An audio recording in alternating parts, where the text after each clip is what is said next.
Welcome back to the Ron's podcast. I am the Ron.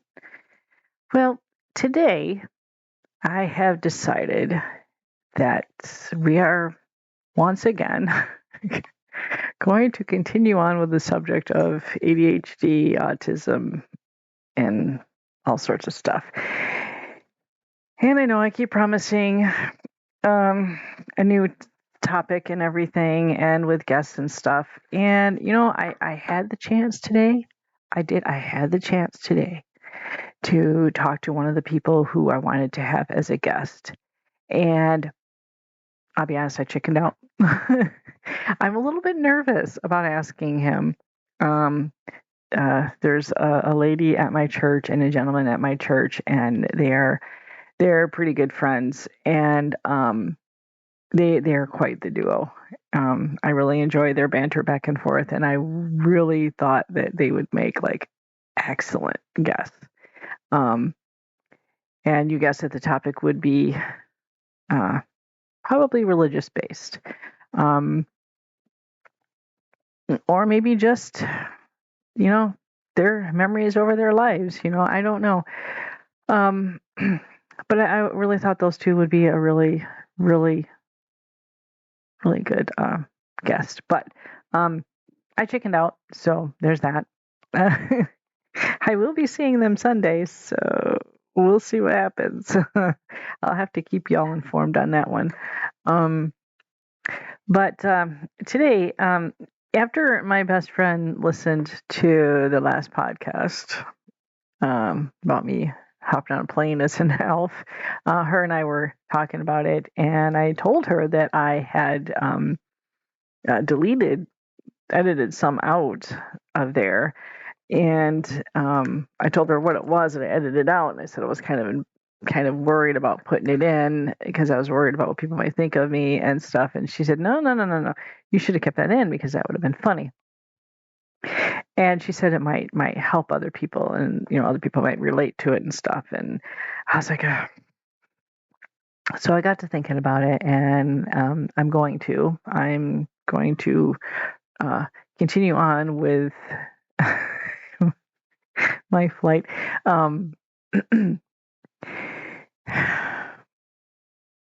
These are a couple behaviors that some autistic folk would have, and it's a soothing and coping mechanism. And remember how I mentioned something about that's a whole nother podcast for security, going through security. Yeah, well, here we go.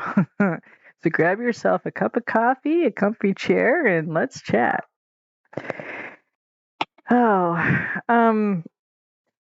Yeah. So, a lot of times, well, most autistic people or neurodivergent people do like to have comfort items.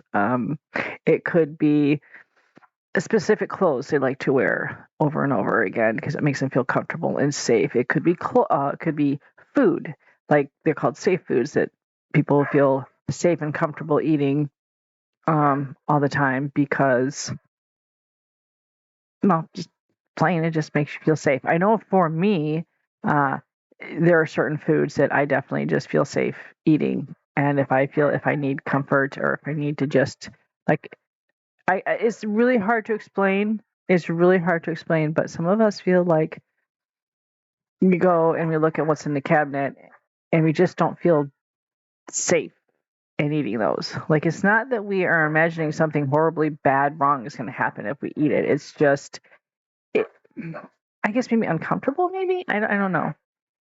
But then we'll have our safe food, which could be an item that we eat over and over and over and over and over again until we're sick and tired of it. And for me, it's cereal. Drives my husband nuts. I would eat cereal 3 times a day if I could, but I know better than that. So, cereal is my safe food. At clothing, I have certain items of clothing that I wear on a regular basis over and over again. I mean, I have a ton of clothes. Like, I have literally taken over almost the whole bedroom full of all my clothes. The closet, the dressers, the bureau, but I only wear a certain select few. But that certain select few does get rotated out depending on the season. And also I have like items that I don't wear very often at all. Like everybody does. They're good items, like, in case you go out, and do this or do that. But for the most part, I wear the same stuff over and over with washing them. Yes, I don't just, wear them dirty everywhere. I do wash them over. But okay. So my whole point of bringing up safe items is because, and excuse my ADHD-ness of rambling, but the reason why I brought up the safe items is that, or the comfort items, is that when I packed for my trip, I included in my carry-on, sneakily included in my carry-on, a stuffed animal that my youngest son had when he was little. And it was one of those ones that you can take the beads out and you can heat up, or you can put in the freezer, and then you stuff it back in the stuffed animal, and then they could hold it if they got sick or they were feeling bad or something. And it's kind of this is before all the weighted stuffed animals were a thing. But it's small and it is kind of weighted because of that little bead pouch in it. So, and I wanted something like that. Like I have weighted blankets and I have like weighted stuffed animals, but they're quite a bit bigger. Well, one weighted stuffed animal. Well, no, I've got two now. Anyways, they're quite a bit bigger, and I wanted something small that I could sneak with me because I was kind of embarrassed, to let my husband know and my son to know. Plus, the reason why I wanted it was because I was scared. I was terrified to get on the plane, and I did not want to let them know. But I was motivated to go see my daughter because she was having some, major life events happening in her life, and I wanted to go be there with her. But I didn't want my husband and my son to know, I'm like really scared. So I put it in there. Plus, I thought maybe they would think I was weird. But anyway, so then when I get there and I go through security, and the security, it hits on my bag, beep, on my carry-on, and the guy going through the luggage is like, hey, can I look through your thing? I'm getting like a hit on there. I said, okay, yeah, go ahead. No, fine, you can look through it. So he's looking through it and he's giving me like some more odd looks, like, what the heck? Yeah, he's not seeing anything. Everything looks kind of decent in there. And then he kind of runs his little wand thing over it again, and boop, it hits on the stuffed animal. And he just gives me like a weird look, and just kind of looks at it and pulls it out and he's like, it hit on this. Why? What's in it? And I told him what it was, one of those little bead things, and stuff. And he just kind of rolls his eyes like, oh, I can't believe it hit on this, and he just puts it back in the bag as you can go. And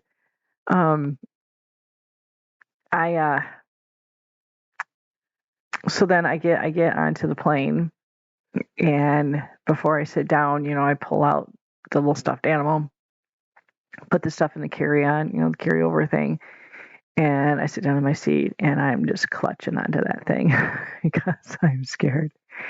And I had a really nice lady that sat next to me. And I'm on the wing at this point. I sat way in the back thinking, if this plane goes down, it's going to go down nose first, and maybe there's a chance if you're in the back.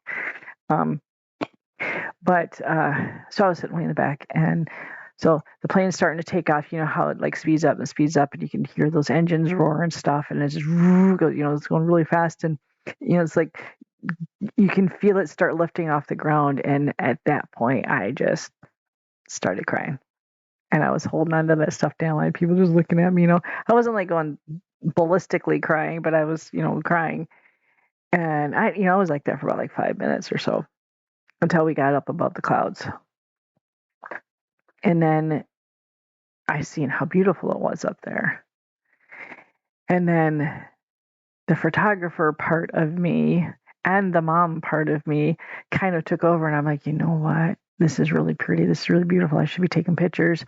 So, pull out my phone camera, of course, and I'm taking pictures, and I'm thinking, I'm going to call my youngest son Bug so that I don't keep saying youngest son Bug. I'm thinking, he would really like this. He would really have loved to see this. So then I videotaped it, and so my mind was on that. So I was able to handle most of the ride that way. But as we were getting closer to Chicago, it started to get a little bumpy, and actually it was almost right away. Actually, probably a good 15 minutes into, then it started getting really bumpy. The clouds were getting darker and stuff, and we were flying through a thunderstorm. Pretty bumpy. And so then, of course, there was no beverages and no drinks or anything like that. And so we go through there, and then we get to Chicago, and I'm seeing, the plane is like going, and you see her over land, and all of a sudden I see it turning off, and it's going over water. It's going over the lake, and I'm like, well, wait a minute, what are we doing? We're supposed to be landing. And it goes out around the lake, and we're flying over the lake, and we're coming around again, and we're passing over land. I'm like, okay, we're gonna land, right? And then no, we're going back out over the water again. And I'm like, what's going on? And I'm starting to get nervous. And the pilot comes out and says, "Oh yeah, hey, we're gonna be in a holding pattern for 25 minutes, and they haven't really told us why, but we're just gonna be up here for." And I'm thinking to myself, what? They're not telling you why? So then all these, ideas and thoughts are going through my head. Meanwhile, I'm clutching onto this stuffed animal, and kind of talking to the lady next to me to kind of, take my mind off of things. So the guy starts circling more, and I can, when you circle, the wings kind of go up and down, the plane tilts and stuff like that. And okay, that was fine. I was getting okay with that. It wasn't so bad. But then there was, the choppy weather. But then after 25 minutes, he comes back on. Oh, hey, they want us to wait, another 25 minutes in a holding pattern. And yeah, it probably is the weather and blah, blah, blah. I swear this pilot got bored because at this point, he started to get a little adventurous with his turns. And I swear we were like flying sideways at one point with the wings like straight up and down. He would take the curves, the turns really sharp at some points, and some points it'd be like really lazy, and in other parts it would just really, and I could just see that wing just dip, and I could be like, and so I took videos of that because I thought, Bug would want to see that, how freaked out I was and how it really looked, sitting there watching the wing dip like that. And so eventually, and there's a point to why I'm telling you this whole story. Eventually we land, and I am boogieing as fast as I can across. I mean, if anyone's ever been in the Chicago O'Hare Airport, that thing is huge. I mean, the last time I was there was 30 years ago, and it was big. This time it's like a whole city in there. It's like you're walking through this big mini city, and I'm rushing, trying to get to my gate, not sure where I'm going, kind of getting lost. Finally get there, and then lo and behold, they say, well, the flight's delayed because, not all of our people are here yet. Not all the flight attendants are there. I'm like, okay, great. It's probably the storm. So the storm's like raging outside. And the reason why I said there was nothing to drink was because I was really thirsty at this point, like so thirsty. I hadn't had anything to drink since earlier that morning, and being up in the airplane, dries you out and stuff. So I went looking for something to drink, something to eat. Found a cool bagel shop, really nice.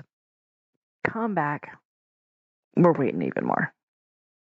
And after a while, I started to have some questions because I wasn't sure about the boarding procedure once you got, when you're on a connecting flight. And I was wondering if I had to show my ticket again. I didn't know what to do. So I decided I would go online. Okay, so here's the other thing I wanted to tell you about. And this is the thing that I edited out.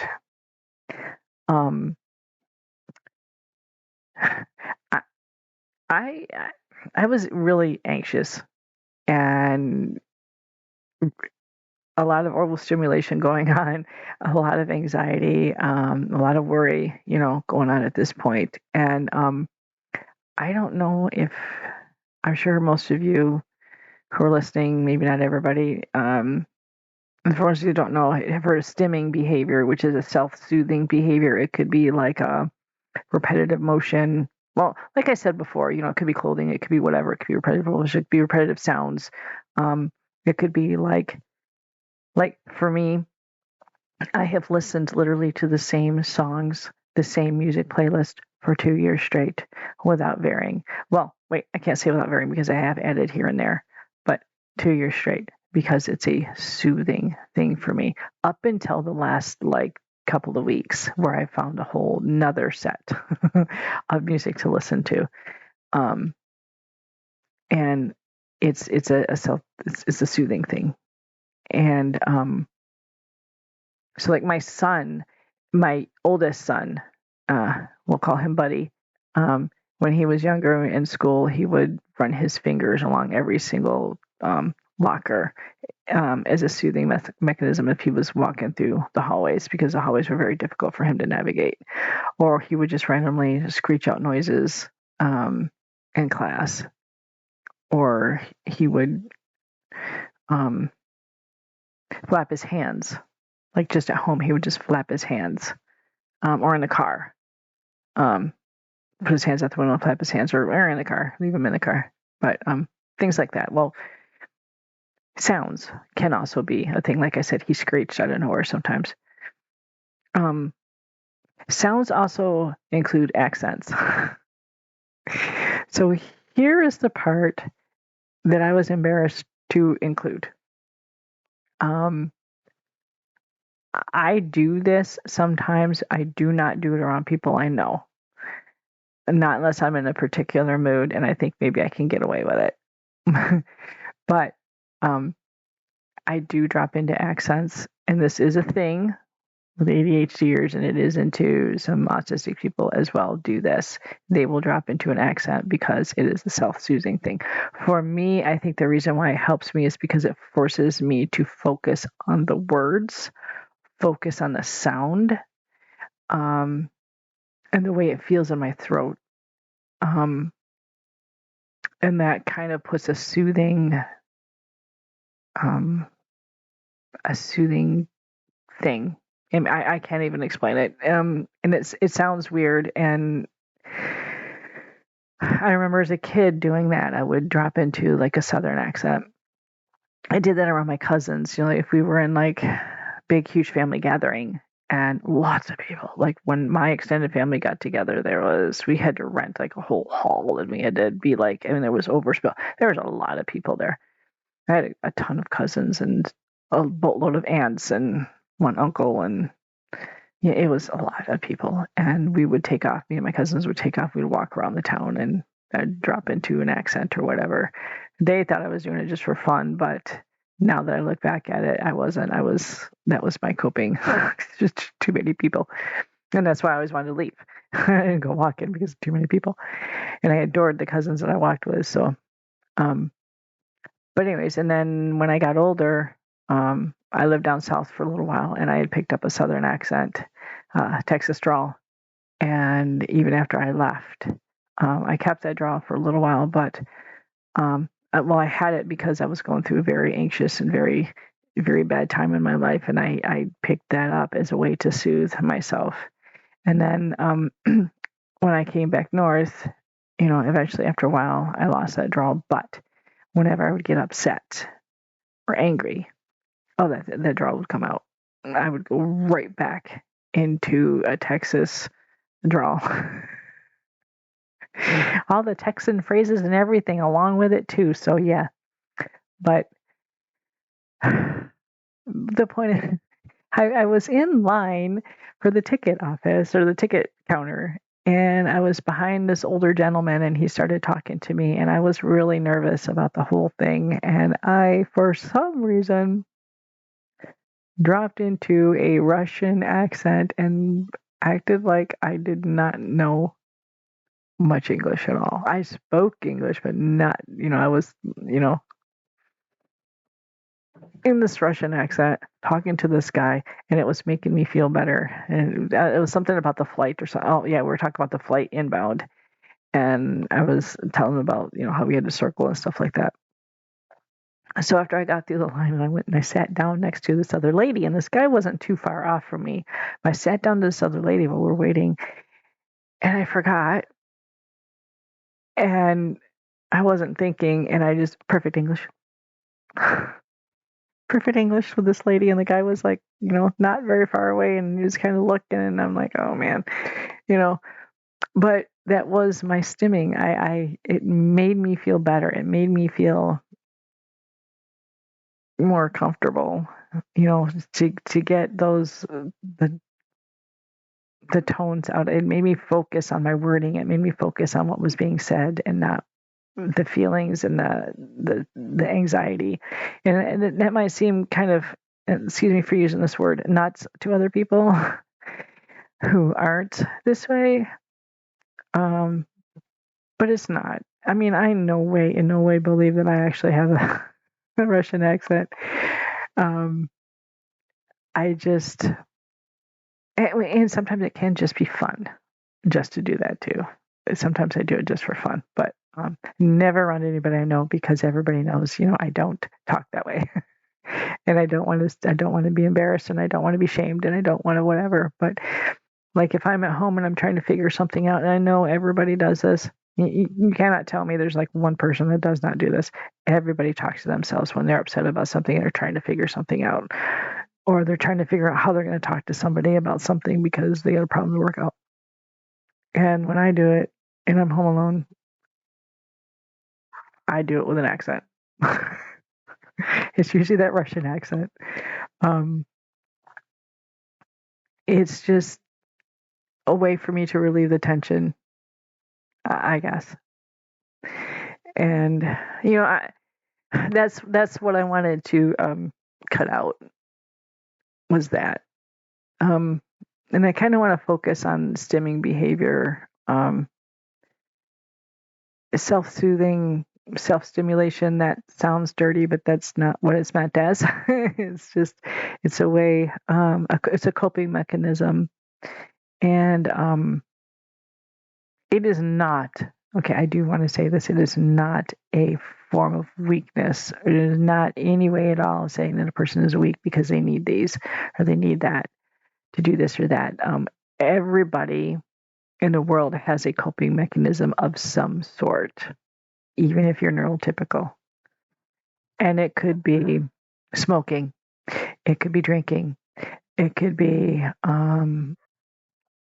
listening to music, it could be drawing, it could be doing your arts, it could be doing your craft, things like that. That in itself is kind of sort of a self-soothing thing to do.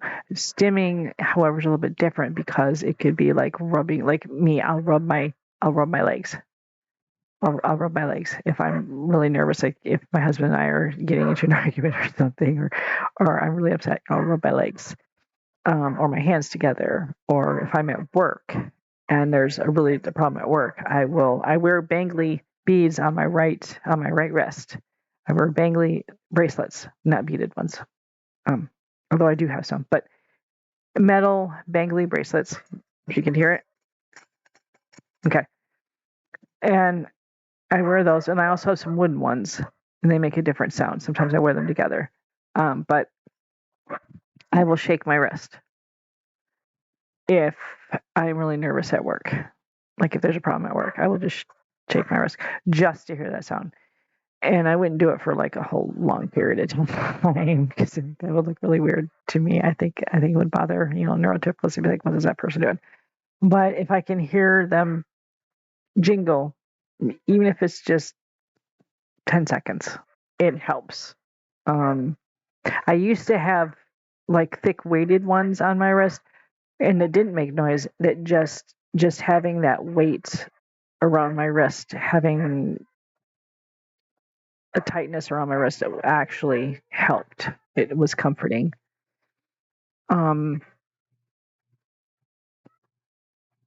Just things like that. And I want to bring attention to it because, if you are doing these things, don't let anybody make you feel bad about it. And don't be embarrassed, because it's what you need. Do what makes yourself feel comfortable and what you need.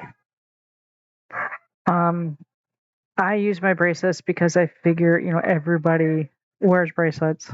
Well, not everybody, but, a lot of people wear bracelets. A lot of people wear multiple bracelets. And for me to just shake my wrist is not going to be that noticeable. Yes, I'm asking them.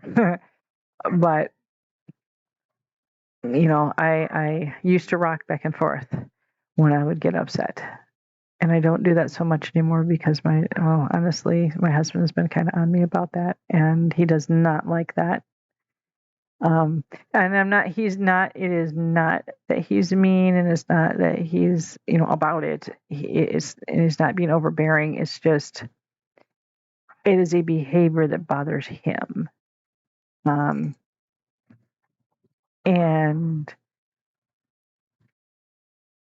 I think it's just, he doesn't like to see that because he knows when I get to that point, he knows something is really wrong. And because I have to be really hurting bad in order for me to get to that point. And I think that's why he doesn't like he doesn't like to see me do it, because he knows there's something super wrong.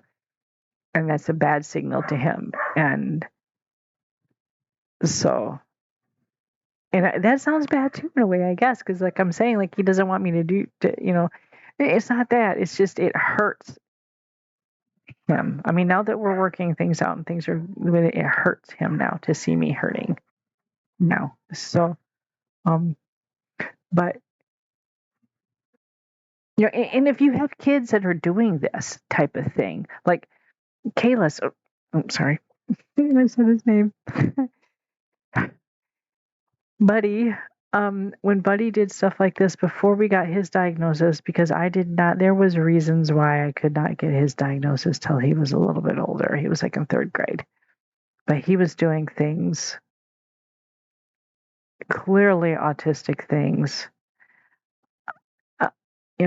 when he was younger, that, I mean, now that I know what it was, had I known what it was back then, it would have been like fine. But, not knowing these behaviors that he was doing was because of his autism, was because he was trying to self-soothe. He didn't get the supports for it like he should have. But if you have a child that's flapping their hands, rubbing their hands together, rubbing their body over and over, like their arms or their hands or their legs, say they're randomly screeching out of nowhere like he did, the teachers would like really get upset, and they would call me and they'd be like, hey, this kid's doing this. I'm like, well, he's just, or he would curl up in a ball with his hands over his ears and just scream for 45 minutes at a time. When he was really little and he was in Head Start, he did that, and they could not stop him. They could not, and no one can figure it out. Well, when I got the diagnosis, and then I began to do research, and I understood he was in Head Start with all them kids. It was so loud, so much noise, so much movement, so much light, so much, and it was too much for him. And the only way he could block everything out was to curl up in a ball, cover his ears, and scream. Because curling up into that ball put him into protective space, covering his ears, protected his ears from hearing anybody else, and being whatever, and screaming blocked everything out except for his voice. You know how bad I felt after I learned about that, and I realized what he had been doing, what he was going through, and I didn't know it at the time. And I mean, I did. I went to school to try to help him. Not knowing what it was, like he started doing that in kindergarten too, and his kindergarten teacher was amazing too. And shout out to all you kindergarten teachers, you guys are amazing. But I brought him a stuffed animal to have it in his bag, and he had a thing with rabbits. Rabbits were his thing, and I brought him a stuffed animal, and I put it in his backpack. And because he would talk, like he wouldn't talk to you about, like he didn't have, like no one understood anything he said until he was like in his 1st grade, almost kindergarten, 1st grade. I was the only one that could understand what he said because he had his own language. And because I spent 24/7 with him, I knew what he was saying, but yet he would talk to his rabbits. And he would curl up into those balls, and the kindergarten says, I can't get through them. I don't know. And I said, you make sure let him have that stuffed animal when he does that, and he will talk to that rabbit. And for years, he always thought that the kindergarten teacher gave him that rabbit. He didn't know that I did it, but he had that. And I kept a pretty good eye on him because we lived right across the street from the school, and I could, if they were outside playing, and um,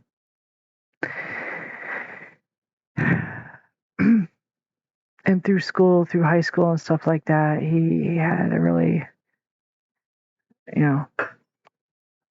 his stimming behaviors kind of wasn't so much, but he more or less reverted into, himself kind of by that point. But, yeah, he would, when he was younger, he would, little, he would flap his hands. I never understood what that was about. Back then I was like, why is this child doing this?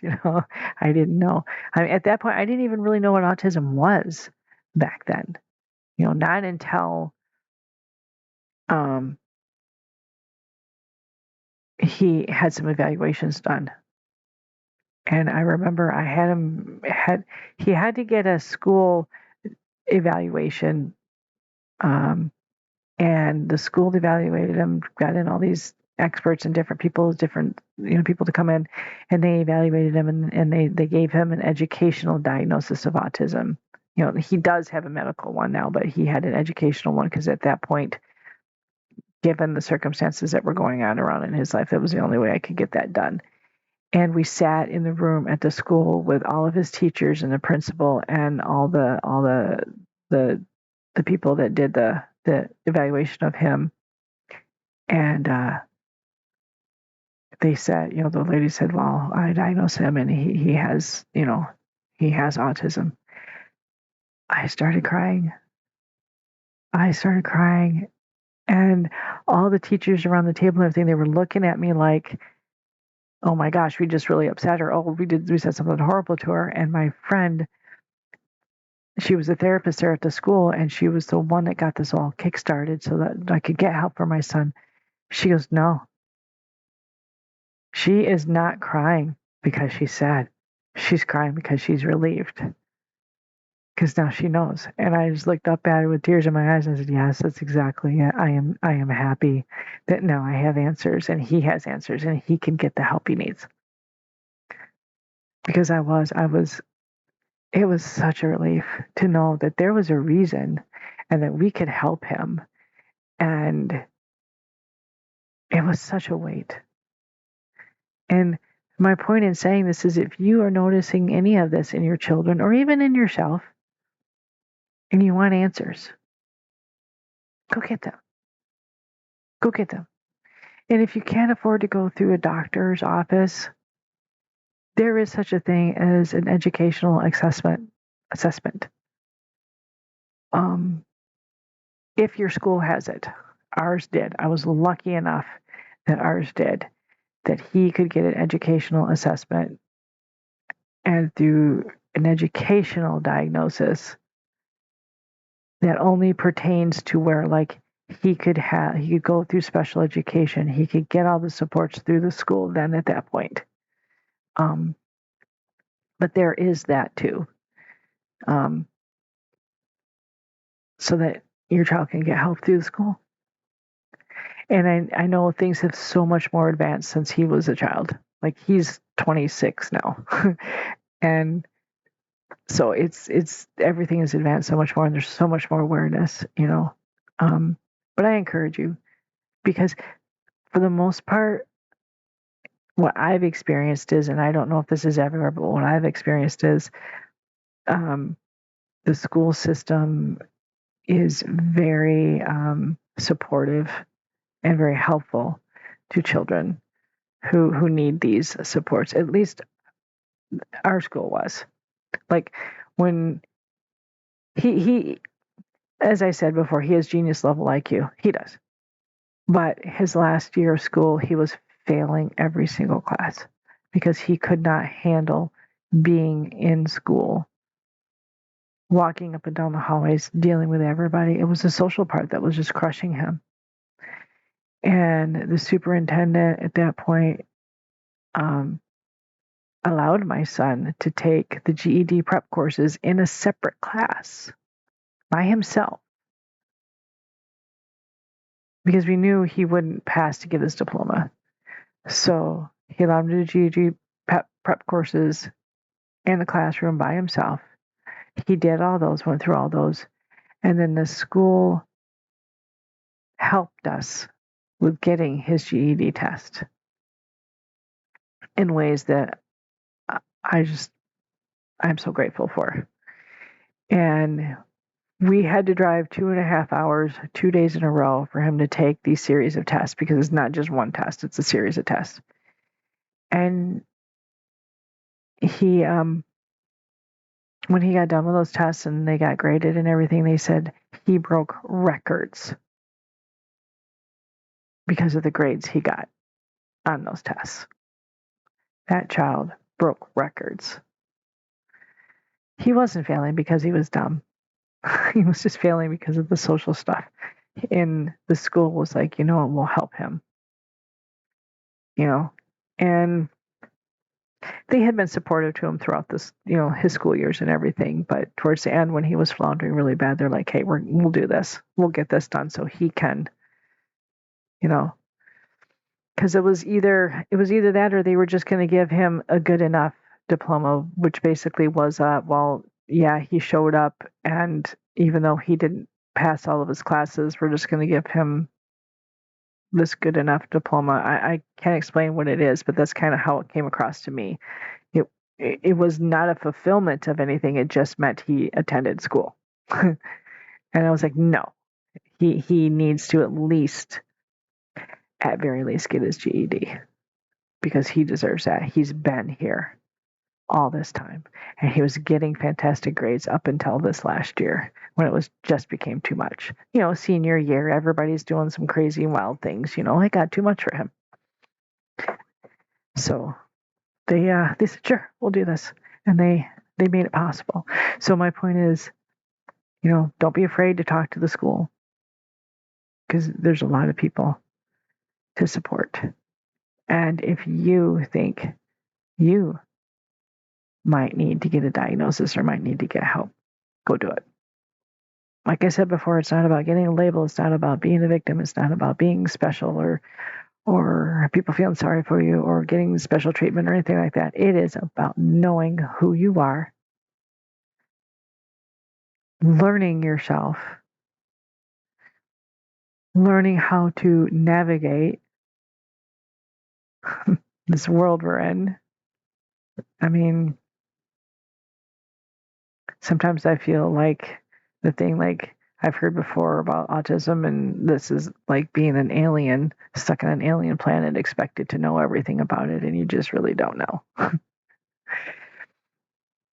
It's all about, yeah, and also learning how to drop the mask. Not completely. I don't recommend that for everybody. There are some people who have completely dropped their mask, which I am so, you know, amazed with. But you don't have to if you're not comfortable with it. But just, you know, and it's also, you know, so other people around you, you know, your loved ones and your spouse or your partner or whoever you have in your life can know, and they can help you too, and help you understand each other. That's key. This whole thing is key, is understanding yourself, understanding others, help others understand you, and help you with your job. You know, as I said, I don't recommend telling your boss because your time blind, you need to be late to work. I don't recommend that. But, you know, learning, you can find supports for yourself. So this is a good thing. And there are plenty of resources online. There's plenty of people to talk to. And